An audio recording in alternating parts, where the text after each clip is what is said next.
Good afternoon, once again. Unconditional Love 10. The destruction of the Catharism by the Church, by Rome. Continuing on from number 9.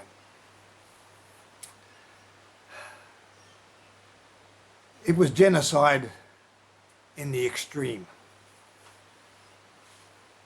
The Church, it took them 100 years and even longer, but they didn't stop the process until Catharism was completely and totally annihilated as far as they were concerned. Why? Well, if we boil it down to its to the essentials, you've got women's liberation, sexual equality,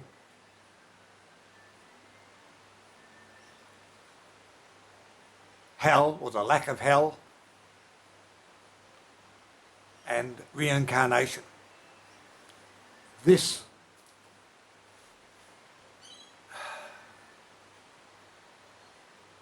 were the complete opposites to what the Church was on about. Women were subjugated, as they are in even religions today, submissive, subservient. Men have the upper hand. Most religions are testosterone driven. Even a gentle religion such as Buddhism, the female monk is subservient to the male monk and is unlikely to have a female Dalai Lama anytime soon, I don't think. And the same, also probably around about the same time as we get a female Pope. So the Cathars, they liberated women. There was liberation. They had total equality, not just sexual equality, with men. And even today, in very few places, very few countries, women can say that they have total equality with men. As I've said before, 40 to 50% of the Cathar clergy were women. Sex, well, to the Church, sex was for making babies. Apart from that, it was sinful.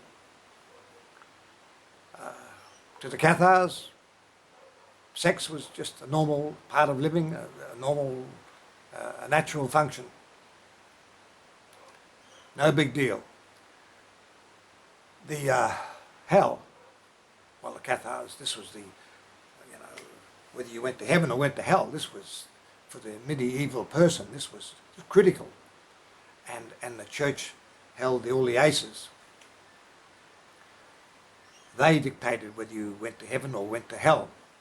And of course the Cathars came, no time for hell, no time for the Day of Judgment. When you die, there's no retribution on the other side. One is there for, it's not heaven, but it's a world of spirit, paradise if you like. And you are there until such time as your next reincarnation. So, and then of course, well, reincarnation. With reincarnation, you, not somebody else, you're responsible for your spiritual journey, your ultimate enlightenment, your ultimate perfection of self. Nobody else can do it for you. They can advise you and help you, but ultimately it's up to yourself. So the combination of these was that the Church was a loss of power, not loss of dominance. But the people liked it, and so they were thronging to the Cathars.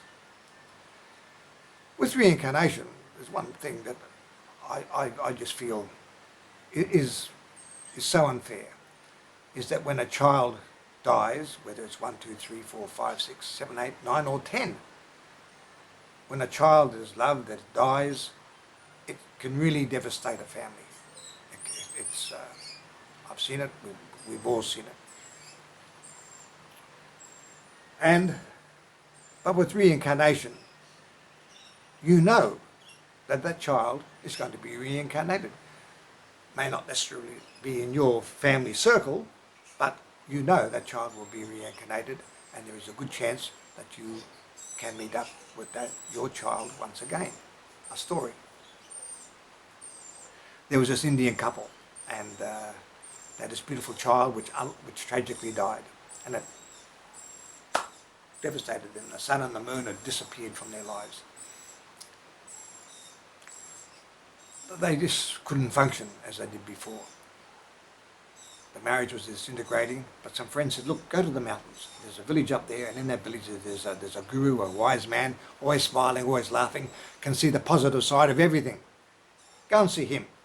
If anyone can help you, he can. So they did go.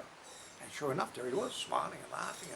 And even when they told him about the tragedy, he had a smile on his face. And it was terrible. He said, look, he said, you're Indian, you believe in reincarnation, don't you? And I said, oh, yeah. And he said, your wife's healthy, can she have another child? I said, oh, yeah. He said, well, look, I'm not saying it's going to happen, but there's no reason why it wouldn't happen, that if she has another child, there's no reason why that may not be the reincarnation of the child that you lost.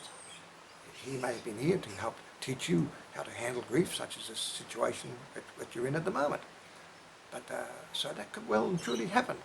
But it's like a bolt from the blue. They went out and, oh yeah, life had changed. And she did become pregnant again. And they started to feel happiness once again, and they wanted to go and thank this guru.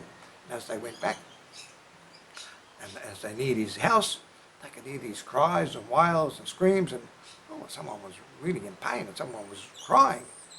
And they went there, and here's this guru who always was laughing and joking and smiling and see the positive side of every tragedy. But here he was, crying his eyes out. Oh dear, oh dear. So they said, well, what happened? What happened? Must have been something terrible had happened. Oh yes, he said, it was really terrible. Last night, he said, a tiger ate my cow. And they said, well, hang on, we were here a year ago, and we lost a little baby, and you were smiling and laughing, and you know, you just lost a cow. He said, it might have been your baby, but last night it was my cow. So, of course, it's easier to see the bright side of somebody else's tragedy, and it's easy to give somebody else advice, but it's not so easy to do it yourself.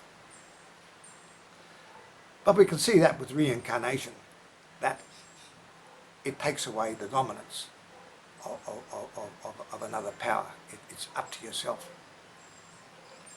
So the culmination of feminine liberation, sexual equality, the lack of judgment in the hereafter, the lack of hell, and of course reincarnation. These were the crux of why the church had so much hatred for the Cathars. But, like a bad penny, like a phoenix rising from the ashes, and there was a lot of ashes from a lot of Cathars that were burnt. Catharism is once again on the rise, and this time it's well and truly here to stay. Bye for now. Matthias talking to you. Talk to you again soon.